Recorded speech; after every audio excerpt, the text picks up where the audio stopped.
Hi, and welcome to the X22 Report Spotlight. Today we have a returning guest. It's Gregory Mannarino. He is the creator and owner of Gregory Mannarino on his YouTube channel. He also has traderschoice.net, and I am very happy to have him back on the X22 Report Spotlight. Welcome, Greg.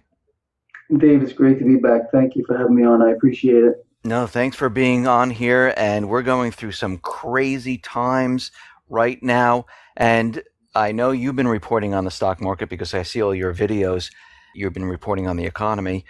I just want to get a breakdown right now of where we are. I mean, we're seeing the market drop dramatically, and then we see it, being pushed up, and then we see it drop again. And it's just been crazy since the beginning of the year. So where are we in the economy? I mean, are we heading towards this collapse right now? Oh, absolutely. We've been in this collapse, in my opinion, in quite a long time, for quite a long time. I don't believe for almost a decade now, the stock market has been in touch with reality, at least since the 2008 event, and what the Federal Reserve has done to try to prop this all up, colluding with other world central governments. Nothing is real. Nothing is real across the spectrum here. But again, it's part of the illusion. These entities, the central banks colluding with the policymakers, have created an environment which I don't believe we have ever seen. In fact, I know we have never seen in the history of the world, where we have a global slowdown, markets completely detached from any sort of reality, being propped up by cheap money, easing programs of every imaginable type that you can think about. And again, we may be at that moment here where it starts to correct. I mean, this has been my theme since forever. I have been saying that this market is going to correct to fair market value at one particular time, despite actions of world central banks colluding with the policymakers. It has to happen. The only job of these markets is to determine fair market value. I'm not just talking about stocks, I'm talking about currencies and debt. Debt is a big one here. What is the value of the current global debt? It is zero, Dave. So they can't allow that to be realized. That this debt can never be paid back. It's the largest bubble that has ever been inflated in the history of humanity. In my opinion, it is the greatest threat to human life. That's another theme I've been pushing forever. People do not understand what it means to be in this debt bubble here. We are clearly in a global slowdown. World central banks are going to try things and continue to stimulate, pull things out of a hat that we cannot believe. This market has fallen through technical levels, which I have been speaking about very much lately. At the end of last year, the market was in a very specific technical pattern, which broke down. I didn't think it was going to, I'll be honest with you. I was bullish for a while there, and then we broke through one level, we broke through another, we broke through three critical technical levels so far, and I'm not convinced that we're done, Dave. At the end of 2015, the Fed came out and they increased the Fed fund rate by 25 basis points. And going into 2016, you're continually hearing them saying, oh, we're going to raise this, another 4 times, another 6 times. And then on the other hand, they're talking about zero interest rates or negative if the economy doesn't do well. I mean, what was all of this about? Well, first of all, the Federal Reserve obviously has a major credibility issue here. They didn't want to raise rates. And let me just say this about raising the federal funds rate. Let's look at the real world, what is occurring right now. Interest rates are falling. They are not rising. The US 10-year at the end of last week dropped below 2%. So where's the rate hike? How is it affecting the average person here? The Federal Reserve can say anything they want to do. If they want to raise the federal funds rate 25 basis points, that is not going to do a thing to nudge interest rates in this environment. What the Federal Reserve is facing right now is I don't know how to put this. It's like a mountain or a tidal wave of debt which they have created. So it's going to take an enormous amount of energy, like if you want to put it in these terms, to move this great amount of cash and debt, this one and the same, to cause a situation where interest rates will actually rise. So this is why we're seeing in the real world interest rates drop, despite the fact that the Federal Reserve has said that they're going to do some raise interest rates. What people need to realize, and I know you realize this, but general people have no conception of what it means when the Federal Reserve says they're going to do something. They can't just say anything, and they have to make it happen. They have to get into the market. They have to do all kinds of things and walk through many, many hoops to actually create an environment, in this case, where interest rates will rise. They can't just say it. They don't have magical powers. So, in other words, what I'm trying to say is I don't believe rates are going to rise at all. We're seeing rates drop. I don't even believe the Fed did anything. I mean, they can, I want to show me the proof where they have raised the federal funds rate. I don't know. I don't own a big bank. So I have no Yeah. idea what it is. So all I'm trying to say is I think this is a farce across the board here. And even if they did raise the federal funds rate, is it being reflected in the real world? Absolutely freaking not. So what does this mean in the grand scheme of things? Again, let's think about this, Dave. These banks are the Wall Street banks, again, who is running all these Wall Street banks? Well, who is running the Fed? Well, the Fed is being run by the Wall Street banks. So these entities here are clearly have another agenda in mind. What they actually do and what they say they're going to do are completely different things. There's actually other people out there saying that the Fed didn't raise the rates. They did some manipulation calculations to make it look like they did, but they actually didn't do anything. Mm-hmm. And I keep hearing the word QE4 from Yeah. all different areas of, all the alternative media and other people. And I keep coming back to QE4, where they're saying that most likely they're going to have to push QE4. I mean, do you think we're heading in that direction? This is what I want people to do after they listen to this. Just do a little bit of research on Google and find out what banks have been doing since at least 2012. They have been requiring, the Federal Reserve has been requiring the major banks to buy debt. If you ask me, this is a backdoor QE already going on. And again, another thing I have been saying forever is they are going to do things that I personally am not smart enough to realize, but I know for a fact they are going to do things that we can't even fathom yet to try to keep the situation propped up. Dave, the system is dependent on the relentless acquisition of debt in perpetuity, can never stop. This is why here in our country, we give money away to everyone. We have to keep borrowing cash into existence. It can't stop. Once we stop creating ways to borrow cash into existence and disperse it, the system will collapse. The system is dependent on debt. Period. It is not a wealth-based system. So QE is going to continue going on. The product of the Federal Reserve is one thing and one thing only, and that is debt. That's why they exist, to create debt, period. They can never stop this. This is why we can't have a balanced budget. This is why, again, we are going to see more wars. Because, again, why? War is a major, how do I want to put this? Reason, if you want to call it that, for them to print cash into thin air and borrow it into existence and use it for nefarious purposes. This is what's going on here, Dave. It's going to get much, much worse. They can't keep this on going forever. The world, in my opinion, is at a very critical juncture here, and we're already hearing about high risk, the high risk debt market. Oh, it's already showing signs of trouble here. Look, this is a situation that, in my opinion, Dave, when this thing really comes to a head, is going to engulf the world in a situation that has never faced before. Never, ever before, because this is a resource problem. People don't get that. They don't understand that this debt issue is not just about cash. It's a resource issue. All this cash has been pulled from the future so we can sustain the now. Once we stop doing that, we cannot sustain the now, and resources will become scarce. And this is why we're going to end up seeing eventually at one point a hyperinflationary event, despite the deflationary event that we're having now. No, and I agree with you. And you mentioned war, and I talk about war quite a bit. And you're right. The bankers, they will profit from a war. When this system does come down, they can always blame it on the war. They always have a way out of this, and they always do come up with all different types of schemes to work around the system.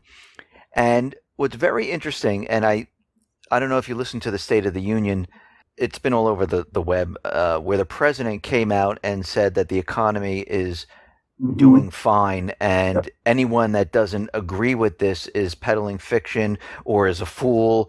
Mm-hmm. And it just it's a very odd statement to make during the State of the Union address, to say that we're doing fine, and if you don't believe me, there's something wrong with you. What do you make of his statement? His statement Yeah. couldn't be further distorted from reality. All this man needs to look at, and he knows this, is the labor force participation rate, which is at near historic lows, and the other one is the money velocity. Money velocity, very simply, is the rate at which cash is moving through an economy. We're again at historic lows. I would, my question would be to President Obama is, okay, well, if we have the labor force participation rate at near historic lows and we have money velocity, the rate at which cash is moving through the economy at near historic lows, how can we have any type of an economic recovery? How can an economy recover if cash is not moving through an economy? It can't happen, Dave. It can't happen. I always tell people, look at these two metrics and these two metrics only. Don't look at the phony garbage that Obama, maybe he believes his own BS. Mm. I'm sure he does, maybe, or he's just again, pushing the narrative. It's just a narrative, and that's it. Everything is okay here because there are so many simply zombified, brainwashed, brain dead individuals who cannot, absolutely cannot think outside the box. They are so indoctrinated into the school of thought that they're being told and force fed by the mainstream media that they can't even, these people can't even, I don't know, they're very interesting, and I think that's part of the issue here of a dumbed down society. And unfortunately, it appears that your listeners, you yourself, are able to see through that and understand what's actually going on.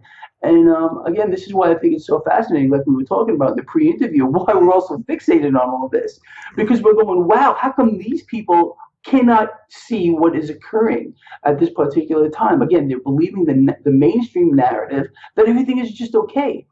And they're sitting there watching their nonsensical shows, being entertained by whatever they have to do. And again, this is the people that are going to wake up at one particular time when it's already too late, and that zombie apocalypse is going to actually occur when these people wake up and say, "Hey, this has all been a lie. Well, what's really going on here?" They have no conception of the debt-based economic model. They have no idea of how cash actually works, how money actually works, and how the system is, clearly rigged against them. And this is it. And it's just too much. It really is. It's funny you say that, because I think a lot of people are seeing the oil prices drop, and you go to the gas station, it's much cheaper now, and a lot Mm-hmm. of people think, oh wait, the stock market is up there. It's still, what is that, 16,000 so points or so. Yeah. The fuel prices are lower, so the Mm-hmm. economy must be doing well, because why would all this happen if for this to happen? I mean, it makes no sense why the economy wouldn't be doing well, so the president must be right. And Yeah. we continually see oil prices drop. I mean, what is your take on this? I mean, it's really dropping Yeah. fast and hard at this point, oil.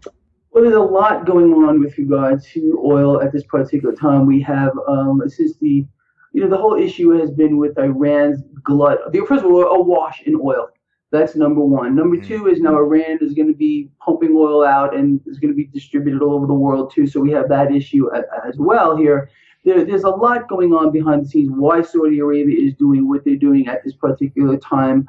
They're trying to create some type of an economic warfare on any other country that wants to export their oil here. So they're deliberately driving the cost of oil down. They're trying to shut down the shale industry as well. There's a lot to this. There's a lot to it.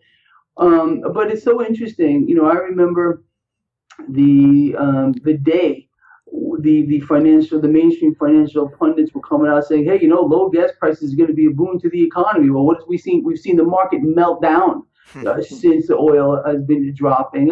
Oil is, see, what people don't get as well is oil is a currency, and it is also in many ways it's a currency for the Middle Eastern nations, and there's so much investment in it by banks that, believe me, they're not going to allow this to continue. At one particular point, I don't know when that's going to be. I had thought, honestly, we hit a bottom a couple of weeks ago here, but we did fall again through the technical levels. And once you break those technical levels, it's hard to go back up here. But we're going to reach an inflection point, whether it's more war or whatever it's going to be. But who's going to end up losing in all this, Dave? It's going to be the people. They always lose. Yeah. Will there be some kind of a bailout for the industry? Who knows? Maybe you and I will be paying for that too. We're definitely going to be paying for a bailout with regard to this Obamacare thing. There's no doubt about that. That was written into the law. A lot of companies, like United Health, for example, are already talking about backing out of Obamacare because they're not profitable. But again, Obama promised, hey, you know what? If you lose money here, the people, we will bail you out. So it was a win-win for these people. Again, this is just the ugliest thing. It's a thing that I've ever witnessed in my entire lifetime with regard to this twisted financial system that is being played on by politics right now, especially in the election year. So they're going to, again, with that said, they're going to try to prop this up, Dave, and keep it propped up, because if this all crashes it down now, while Obama wants to get another Democrat in there, that's going to really hurt them. It's funny because after he gave his speech, we saw the market drop the next day. Yeah, I know. We saw all the bad economic indicators come out the next day. We saw more layoffs come out. I mean, Johnson & Johnson's laying off. I mean, we just see tons of companies laying off left and right here. We see retail stores like Macy's and H.H. Gregg and Best Buy all coming out saying the holiday season was absolutely awful, and there's more stores reporting this. So, everything that he said is completely ridiculous. And what about Walmart? What about Walmart? Walmart is just, I mean, this is one of the biggest indicators of how the economy is really doing. Kohl's too. Kohl's is another one that's talking about closing a bunch of stores here. Let's look. It's interesting. You talk about when we talked before about entertainment. Netflix just came out with their earnings. They beat on the top and bottom lines, and then after hours, it's soaring. So people are again sitting there watching their TVs, trying to entertain themselves. Meanwhile, the companies like Intel, companies like IBM that reported today is tanking. Yes. So this is a bigger picture of what's actually occurring in the economy. Well, people sit there and entertain themselves. Yeah. It's craziness. Do you think that I'm going to ask you for a prediction here, and everyone predicted 2014 we were going to have troubles, 2015. At this point in the beginning of this year, it's been so terrible already. Yeah. Do you think there is any type of improvement at all that the Fed or the government or the World Bank or the IMF can possibly do to fix any of this? Well, this is what I see here going on. We've now had the worst starting year for the stock market in history. In history. Again, this is a bubble. It's being inflated by debt here. I think the market has more to fall now that we've broken some major technical levels here. Despite today, the market finished up, I think the Dow finished positive 28 points, which is basically flat. What can they do to prop this up? This is what I think we're going to see. Again, we got a reading out of China today, a 25-year low with regard to their GDP. The market was actually up earlier. As a matter of fact, when that news came out, Dow futures were up over 200 points. And then when the reality set in. But the reason why that happened was on speculation, once again, that we're going to see more stimulus. Again, more stimulus out of China here. We're going to continue to see this stimulus. They're going to continue to stimulate, continue to print. What I want people to understand is this, and I got into a conversation earlier with a friend of mine about it. When a world central bank decides, like the Federal Reserve, decides to print money or stimulate, what are they actually doing? What they're trying to do is pull demand from the future, which has to balance out. They can't just create demand and not have it balance out. So again, this is a mechanism which will cause a temporary boost, or it's supposed to, but again, it will balance out. Are we at that moment where it's going to balance out? This is clearly what we need. We need this thing to wash out. It's such a shame that the 2008 event was not allowed to correct in the way it should have. All the market was trying to do was to determine fair market value. That was it. The Federal Reserve decided to jump in there and say, hey, no, we can't let this happen. I've taken a lot of heat for this, Dave, but I'll say it here on your Mm. show. The first time when the Fed started easing, the first time when we hit Dow 6,000, I said, okay, you know what? Maybe we need a little something to just, put a bottom in here. But then when they came out with QE2, I started saying, hold on a second, what's really going on here? And then we had Operation Twist and blah, blah, blah. So the initial QE, I was kind of behind it a little bit. And believe me, I've taken my share of beatings by people for it because, again, I'm a free marketeer. But again, in retrospect, it should have never happened. They should have let the too big to fails fail. All of this would have been played out by now. Would have had a real economy and a real market. We do not have that now. Everything is fake across the board. The economy is fake. The markets are fake. Currencies are fake. Nothing is real. And again, without any doubt, I can say this: we will hit a moment where all of this is going to correct the fair market value, and that moment is going to be ugly. You said that we should have had the correction back in 2008, and we've gone, what is it now, 8 years since that Mhm. period. From what they've done from 2008 to now, is this correction that is coming going to be much worse than 2008? By exponents. Again, all they've done here is attempt to pull demand from the future by quantitative easing, by money printing, creating a bubble in debt unlike anything we have ever seen in the history of the world. And all of this, again, will correct the fair market value. So, what does that mean in the grand scheme of things? Um, I have no doubt that this market is still massively overvalued, probably by uh, I think a Dow 5,000 may be fair, Wow. possibly. Again, what does this mean for other things? When this all comes down here, what we're going to witness is a very interesting event, and that is this: all of this cash that's going to leave certain parts of the market. The debt market is a big one. When see what's going to happen here with regard to interest rates is very simple. Once once it comes to realization that the debt is worthless, you can only imagine what that's going to mean for interest rates. They're going to skyrocket on their own. When that happens is we're going to get massive amounts of pressure on equities. So all of this cash will leave the debt market. All of this cash is going to leave the stock market. It's simply going to look for somewhere to go. It's going to look for undervalued assets. I think you know where I'm going with this. Mm-hmm. It's going to end up going right into hard assets. It's going to go into gold. It's going to go into silver. It's going to go into lead as well.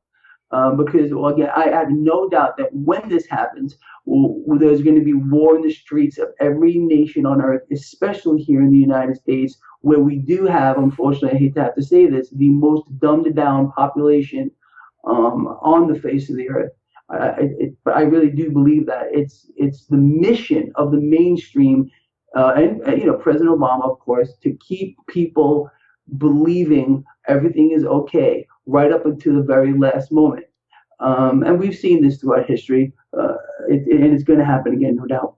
Greg, for my last question, for those people who are, going to work every day thinking everything is fine, what are they going to see and what are they going to feel when this thing, starts to fall apart? What should people be looking at and to understand that something's going on, because we know that Obama, the corporate media, they're going to make it seem like everything is still fine. But what should they look at And what are they going to feel when this whole thing starts to come crumbling down? Well, the number one place they need to look now, especially if their employers are offering 401k plan, is look at how much cash they've lost just since the beginning of the year. Most people are told to maximize their 401k plan. Usually, this is a good idea. So you get the biggest input from your employer as well, the match. But this is going to evaporate. Again, it's a false hope here. They've put all this cash into a grossly inflated market, and they're going to go, wow, what happened to all this? Now I'm going to be working for another 20 years. This is going to be different, Dave, this time. When the market comes down this time, we're not going to get a bounce like we did last time. Most people say, it doesn't matter, it's going to bounce. I don't think so. What is the Fed going to do? Ease more? Obviously we may end up seeing, we already have real negative rates. If the Fed were to actually get in there and say, okay, you know what, we're going to go negative, they're not going to say that. They're going to call it something else. They're going to find another way to twist the wording and do other things that are behind the scenes that we have no idea about, that no one knows about. Again, this is not a transparent organization. They are going to do things that we cannot believe. I keep saying the same thing. And they've been doing things that we cannot believe with Operation Twist and all this QE and money printing and finding reasons to borrow cash into existence, creating reasons. War is one of them. Not securing the borders is another one. This thing with Iran now is another one. You just keep going on and on and on. These are all mechanisms to borrow cash into existence. That's it. The system is dependent on it 100%. That's it. That's all the Federal Reserve does is create debt, and that's why they exist, is to create debt and to create debtors, debt and debtors, not wealth and rich people, debtors. That's why most people in the United States are debtors. You're born a debtor. My God, you want to look at the national debt here? A child born today in America owes the government, the moment it takes its first breath, over $55,000. The moment it takes its first breath, yeah, let's have all the big celebration, but you're looking at a little debtor there.